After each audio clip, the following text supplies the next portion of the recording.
Hello friends, welcome to Gomathi's kitchen.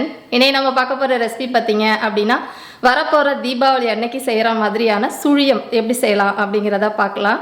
இன்னைக்கு செஞ்சற சுழியத்துக்கு பாத்தீங்க அப்படினா நீங்க அரிசி உளுந்து இதெல்லாம் ஊற வச்சு மாவாட்டி செய்யணும்னு அவசியம் கிடையாது. ரொம்ப ஈஸியா செய்யக்கூடிய ஒரு ரெசிபி தான் நம்ம இன்னைக்கு பார்க்க போறோம்.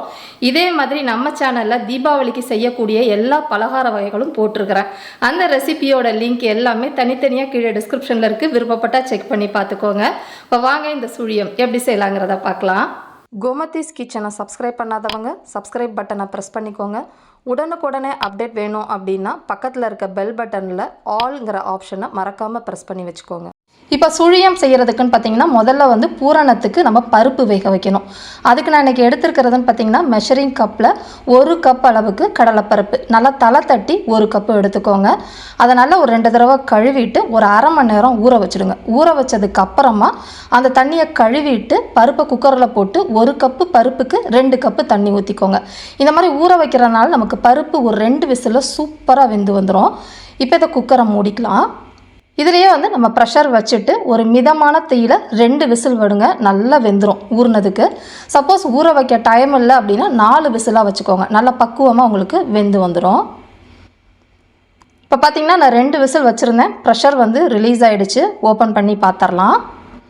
பருப்புக்கு பார்த்திங்கன்னா தண்ணி நமக்கு கரெக்டாக இருந்துச்சு. அரை மணி நேரம் ஊற வச்சதுக்கும் அதுக்கும் பருப்பு நமக்கு நல்லா வெந்து வந்திருக்குது. செக் பண்ணி பார்க்கலாம். பருப்பு பார்த்திங்க அப்படின்னா தண்ணிலாம் கரெக்டாக இந்த அளவுக்கு இருக்குது. ஒரே ஒரு பருப்பை எடுத்து நசுக்கி பாருங்கள். நல்லா பக்குவமாக வெந்திருக்கணும். அது நல்லா மொந்தையாக இருந்துச்சு அப்படின்னா பூரணத்துக்கு நல்லா இருக்காது.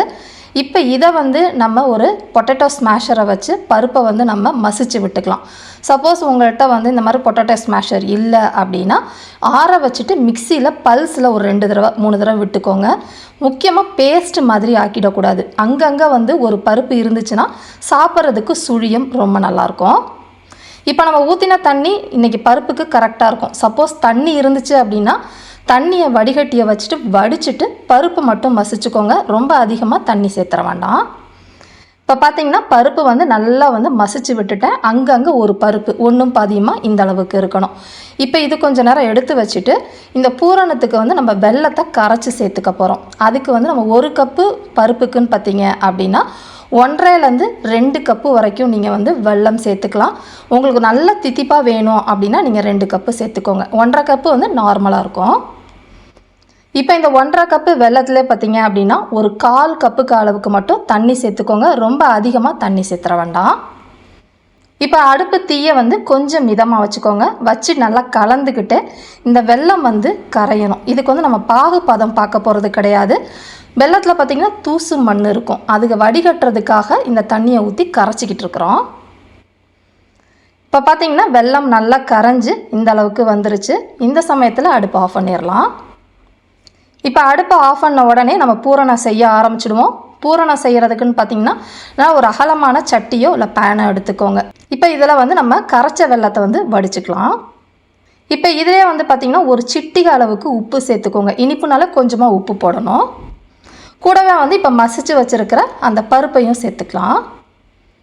இப்போ பருப்பை போட்டோன்னே அடுப்பை ஆன் பண்ணிட்டேன். இப்போ இந்த பருப்பு இந்த வெள்ளை கரைசலில் கலந்து வர மாதிரி கட்டிகள் இல்லாமல் கலந்து விடுங்க. இப்போ பார்த்திங்கன்னா நல்லா கட்டிகள் இல்லாமல் ஓரளவு நல்லா கலந்து விட்டாச்சு.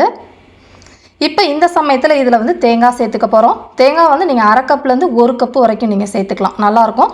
நல்லா ஃப்ரெஷ்ஷாக துருவிட்டு சேர்த்து பாருங்கள். சுவை ரொம்ப நல்லாயிருக்கும். இதிலே ஏலக்காய் பொடி ஒரு 2 ஏலக்காவை கொஞ்சமாக சக்கரை போட்டு பொடிச்சா எவ்வளோ இருக்குமோ அந்த அளவுக்கு சேர்த்துருக்குறேன். சேர்த்து ஒரு மிதமான தீயில் இது நல்லா கெட்டியாகி வரணும். அந்த அளவுக்கு கலந்துக்கிட்டே இருங்க. கையை எடுத்துட்டிங்கன்னா அடி பிடிச்சிடும். இப்போ பார்த்திங்கன்னா ஒரு 10 நிமிஷத்துலேயே நமக்கு நல்லா திரண்டு இந்த அளவுக்கு வந்துருச்சு. ரொம்ப கெட்டியாக திரண்டு வரக்கூடாது. இந்த அளவுக்கு இருக்கிறப்ப ஆறுனதுக்கப்புறமா நல்லா சாஃப்டாக உங்களுக்கு ரொம்ப அல்வா மாதிரி கெட்டியாக எடுத்துட்டிங்க அப்படின்னா சாப்பிட்றதுக்கு ஒரு மாதிரி சூவியாக இருக்கும். அதனால் இந்த ஸ்டேஜில் அடுப்பை ஆஃப் பண்ணிக்கோங்க.